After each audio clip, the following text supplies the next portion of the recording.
Dylan Davis, Delaware Gazette. Yeah. For Devin, obviously, you weren't able to play today. Just what happened to your finger, and when do you feel like you're going to be able to get back out throwing again? Yeah, it was just a slight little thing in practice. Just had a little procedure on it. Nothing crazy. We'll be back in 4 weeks or so. What was it like just watching today? Was that hard for you? Yeah, I mean, it's definitely hard knowing I could have been playing out there, but I mean, we were working for it all spring. But at the end of the day, I was just happy to be able to cheer on my guys and do what I could. Okay, over here to the right, Dylan Davis. Kyle, where would you evaluate your command of the offense? Obviously, year 3, third spring now. Where would you evaluate your command of the offense right now? I think every year you take a step in the right direction. Whether that's spring and then into fall camp into the season, I think you learn a lot along the way. And I think you get out of it what you put into it. I think the more film you watch, the more reps you get, I think it helps you take those steps. So I mean, year 3, I feel pretty good. Feel like I came a long way than where I was when I first got here. So I feel like I'm in a good spot right now. Over here to the left, Andy Anders, Buckeye Sports Bulletin. Yes, for Kyle. There was a throw early on to Marvin you had. You kind of layered it over the safeties nicely. It seems like you've always had a strong arm, but how have you developed that ability to layer throws over time? Yeah, it's something that we work in practice every single day. We call it a 1-inch throw. So we'll put like a baseball net out there, and I mean that's the safety, linebacker, whoever is dropping back in coverage, and you got to get it over the linebacker or whoever it is, and then drop it into the receiver's hands. So it's something we work literally every single day, and it shows up a lot in the game. So it's definitely something that we make an emphasis on. Over here to the right, Austin Ward, Rivals the podcast. Kyle, Coach Day was really kind of raving about the throw to Carnell for the touchdown. Yeah. I don't know if it's just because you wanted to see a passing touchdown or you did something special there. Yeah. Take us through that play. Yeah, so that was the first play of the fourth quarter, so we had some time to talk about what look we were trying to get there and what we wanted. And so, I mean, Carnell ran a really good route. The line did a good job of protection. I made a good throw, too. So I think, when all those things come together, that's the result. It's a touchdown, but I think that's a tribute to the 10 other guys and everybody doing their job. And, when that happens, good things happen. Over here, Tim May on 3. Yeah, for each of you guys. Does it matter that no one has declared a winner in this race yet? I mean, how does this take you into the next offseason, headed to the opening of preseason camp? Yeah, the competition has been great. I mean, we both know what it is, but I think at the end of the day, Devin's definitely making me better, and I think vice versa as well. So, even though there's not a winner of the job yet, I think, that benefits both of us, honestly, and I think it's going to push both of us going into fall camp, and, there's still a lot of time until the season, so I think, just keeping, each other hungry. I think he'd say the same thing. So I think that's definitely the wise thing to do at this point, just keeping each other in check, keeping each other going. Right next door, go ahead, Tim. Yeah, I mean, pretty much Kyle hit it right on the head. We're trying to get each other better every single day, and that's all we can ask for is pushing each other. And I'd say Kyle would feel the same. When you're with the best competition, you feel like you got to play at your best, so you got to bring it every day. But at the end of the day, we just want what's best for the team, and whoever's going to win the job is that guy. How much of a bummer was it for you to have to watch this last week? Yeah, I mean, obviously it sucked, but at the end of the day, I felt like I had a good few practices in the spring. I think I had 10 practices before this happened, or I think it was 11, something like that. But I felt like I had enough days to just really still feel good about my spring and not really have to worry about the rest of it. Bill Rabinowitz, Columbus Dispatch. Kyle, what did you get out of the spring? Did you get as much out of the spring as you hoped? And was there something you wish you had proven that maybe you didn't? How do you kind of feel coming out of spring? Yeah, I thought the spring went well. I mean, obviously spring is a time where, we're putting in new stuff, seeing if it works, seeing what's good for us and what's not good for us. So it's definitely, I'd say a little bit of a learning period. But at the same time, you want to build that chemistry with the guys. And, I think going with the 1s and the 2s in the spring is good. That way, I'm building chemistry with, 6, 7, 8 receivers, 4 tight ends, all that. You're getting good reps with the whole offense. So I definitely feel like the spring went well.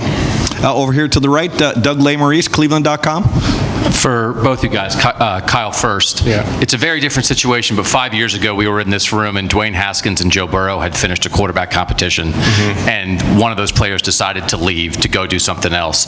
Is there any part of this in the competition, Kyle, that has ever been in your head once you got through spring that would be a possibility?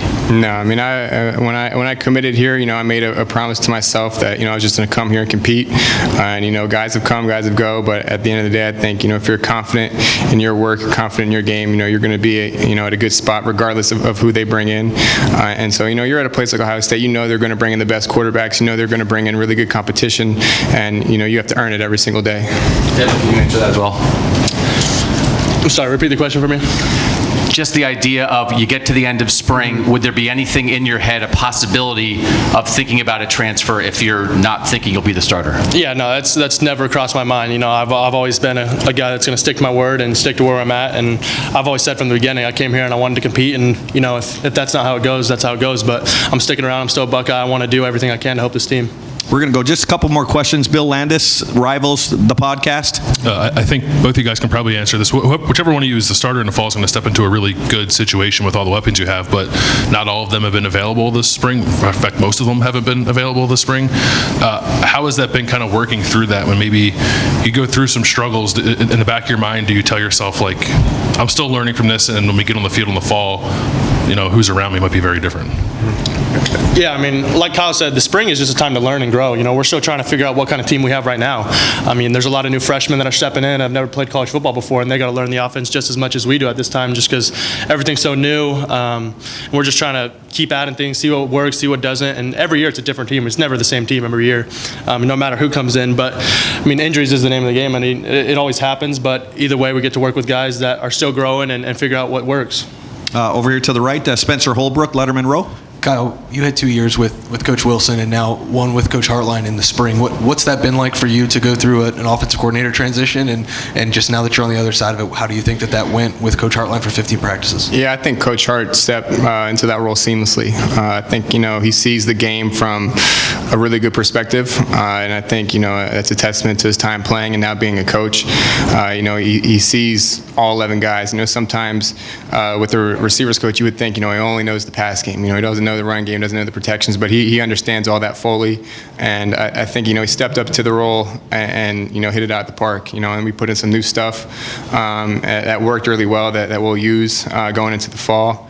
But in terms of just from like a quarterback perspective, it's been kind of consistent with Coach Dennis and Coach Day, so having that consistency, has kind of helped me through that transition. But honestly, it wasn't a crazy transition or anything like that. And final question, Nathan Baird, Cleveland.com.